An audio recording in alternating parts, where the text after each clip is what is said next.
کتنا ضروری ہے کہ وہ ہارڈ لینتھ کو ہی ہٹ کریں, ادروائز ان کی اکانومی جو آج 3.5 کی ہے شاید ہو سکتا ہے 7 کی بھی ہوتی, 8 کی بھی ہوتی. دیکھیں وہ ڈیپینڈ کرتا ہے پچ کے اوپر بھی کہ پچ آپ سے کیا مانگ رہی ہے. جیسے سہیل بھائی نے بات کی, اگر سوئنگ ہو رہا ہے اور پچ تھوڑا سا ڈفرینٹ ہوتا ہے تو شاید یہ اور تھوڑا آگے سے آپ کو بال کرنا پڑتا, پر اس پچ کے اوپر آپ کو ہارڈ لینتھ کو ہٹ کرنا تھا اور بہت ہی آؤٹ اسٹینڈنگ انہوں نے بولنگ کی ہے. ایک کاٹن بال چانس ابھی چھوٹا ان سے, وہ وکٹ مل سکتی تھی بابر کی بال شروع میں. پھر اس کے علاوہ ایک LBW اپیل جو پہلی بال پہ تھی وہ بہت کلوز تھی, it was a very good review. تو یہ اوور آل اگر آپ دیکھیں تو بہت اچھا کیا. لیکن کراچی کے لیے جو سب سے پازیٹیو چیز ابھی نظر آ رہی ہے, ان کی بولنگ یونٹ کی ایک شکل بننی شروع ہو گئی. ہم پہلے 2 میچز سے ہی بات کر رہے تھے کہ نبی کو اس ٹیم میں ہونا چاہیے, عامر جمال کو اس ٹیم میں ہونا چاہیے. اس سے کیا ہو گیا, خوشدل سے بھی پریشر آف ہو گیا. ان کے پاس 2 آپشنز بولنگ کے ایکسٹرا آ گئے جو کہ آج کمی تھی پشاور میں. انہوں نے مچ اوون کو یوز نہیں کیا, اس کی بات ہم بعد میں کریں گے, لیکن ان کے پاس 6 بولنگ آپشنز تھے آج, اچھے تگڑے بولنگ آپشنز. اور پھر بیٹنگ تو ان کی ٹاپ ہیوی ہے ہی, ان کے پاس 3 فارن پلیئرز ہیں ٹاپ 4 میں. تو اس سے ان کا کمبینیشن بڑا زبردست ہو گیا اور اچھا مومنٹم لے رہی ہے. اور بڑا امپورٹنٹ میچ, جیسے ہم پوائنٹس ٹیبل پہ بھی دیکھ رہے تھے کہ نمبر 2 پہ آ گئے, تو جس طرح کا انہوں نے شروع میں سٹارٹ لیا تھا, کمبینیشن تھا, ایسا لگ نہیں رہا تھا. تو بڑی اچھا کم بیک کراچی نے اوور آل کیا ان میچز کے اندر. ایگزیکٹلی, میرا خیال ہے جہاں پہ ہم نے ہارڈ لینتھ کی اور میر حمزہ کی بات کی, میں ذرا اس کو عباس افریدی کی طرف بھی کنیکٹ کرنا چاہتا ہوں کیونکہ 3 وکٹس آج انہوں نے حاصل کیے ہیں. عباس افریدی کی جو ایک یونیکنیس مجھے نظر آئی ہے, سہیل بھائی مجھے واضح کر کے بتا سکتے ہیں, وہ یہ نظر آتا ہے کہ شاید انہوں نے صرف رائٹ ایریا پہ گیند پھینکی ہے, باقی جو ویریشن ہے وہ انہوں نے پچ کو پروڈیوس کرنے دیا. دیکھیے کل ہم نے عباس کے بارے میں بات کی تھی کہ ان کا جو back of the hand slow one ہے وہ بڑا ڈسیو کرتا ہے بیٹسمین کو, بڑا مشکل ہوتا ہے پک کرنے کے لیے. اور آج بھی آپ دیکھیں کہ 3 میں سے 2 وکٹیں ان کو وہی سلو ون پہ ملی, تو وہ بڑا امپورٹنٹ ہوتا ہے. آپ کے پاس اچھا سلو ون ہو, بٹ اس سے زیادہ امپورٹنٹ یہ ہوتا ہے کہ آپ نے اس کو یوز کب کرنا ہے. آپ نے بیٹسمین کو سیٹ اپ کر کے پھر یوز کرنا ہوتا ہے. تو آرمری ہونا از امپورٹنٹ, بٹ میں ہمیشہ جب بھی ینگسٹر سے بھی بات کرتا ہوں تو یہی کہتا ہوں کہ yes you need to learn different skills, but ان کو اپلائی کیسے کرنا یہ سب سے زیادہ امپورٹنٹ ہوتا ہے. That's what makes you a different bowler than others. تو کیا آپ یہ کہہ رہے ہیں کہ عباس افریدی کے پاس ویریشن بہت زیادہ نہیں ہے, اور چونکہ آج پچ کی کنڈیشن ایسی تھی تو it was helpful for ہم؟ نہیں, میں یہ نہیں کہہ رہا, میں ان جنرل بات کر رہا ہوں کہ آج انہوں نے بہتر طریقے سے اس سلو ون کو یوٹیلائز کیا. وہ ایک ہی ویریشن ہے ان کے پاس, اور ہے بھی تو کچھ نہیں. بیک آف دی ہینڈ ابھی ینگ ہے نا, ابھی سیکھیں گے, یہ پروسیس کے ساتھ ہی آپ سیکھتے ہیں. اور یارکرز باؤنسز بھی کر سکتے ہیں, ایسا نہیں, یارکرز تو کر سکتے ہیں, ایسا نہیں ہے کہ بالکل نہیں کر سکتے. فیملی کا خاصا ہے. ہاں وہ تو خیر, وہ عمر گل وہ تو one of his own kind. میں وین اٹ کمز ٹو, کل بھی ہم آف ایئر یہی بات کر رہے تھے کہ ریورس سوئنگ کے ساتھ میں نے اپنے ایرا کے جتنے بالرز ہیں جتنا زبردست عمر گل کو کرتے ہوئے دیکھا ہے reverse swing, I have never seen anybody else doing it that well. تو coming back to Abbas, obviously ابھی وہ سیکھیں گے, still early in his career, 2-3 سال ہوئے ہیں ان کو کھیلتے ہوئے ڈومیسٹک کرکٹ اور انٹرنیشنل.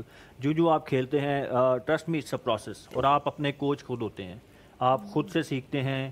it depends کہ آپ کتنے اسمارٹ ہیں, نیٹس میں آپ جا کے کتنی ڈفرینٹ چیزیں ٹرائی کرتے ہیں. میں نے اپنے کیریئر شروع کیا تو میں اس کو دیکھوں جہاں میں نے اینڈ کیا اس کو دیکھوں تو زمین آسمان کا فرق ہے. میں نے بہت ساری چیزیں سیکھیں اور میں نے خود سے سیکھی. اچھا, ایز اے ہٹر بھی آج ان کو بھیجا گیا اوپر تھوڑا کہ وہ ایک خیر انٹرسٹنگ کال تھی اس ٹائم پہ. آپ ہیڈ آف اسپیشلی عامر جمال ان کو بھیجنا چاہیے تھا کہ نہیں, اور دین انہوں نے جس طریقے کی شاٹ مار دی وہ بھی ایک, بٹ وہی بات میں کر رہا ہوں کہ آپ سیکھتے ہیں, یہ عمر ہے سیکھنے کی. آپ غلطیاں کرتے ہیں, ہم سب نے کی اپنے ٹائم پہ, اور یہ بچے ہیں ظاہر ہے یہ غلطیاں کریں گے, اس سے سیکھیں گے, but that wasn't a smart وہ آپشن اس ٹائم پہ. اور ڈیٹا بھی یہی بتاتا ہے, 34 میچز انہوں نے کھیلے ہیں ابھی تک, 102 رن بنائے, اسٹرائک ریٹ بے شک ان کا 172 کا, بٹ بیسٹ انہوں نے 27 کیا. سو سمجھ نہیں آئی کہ what sort of a chance was Karachi trying to take. میرے خیال میں یہ تھا کہ اس ٹائم پہ ایک باؤنڈری چاہیے تھی.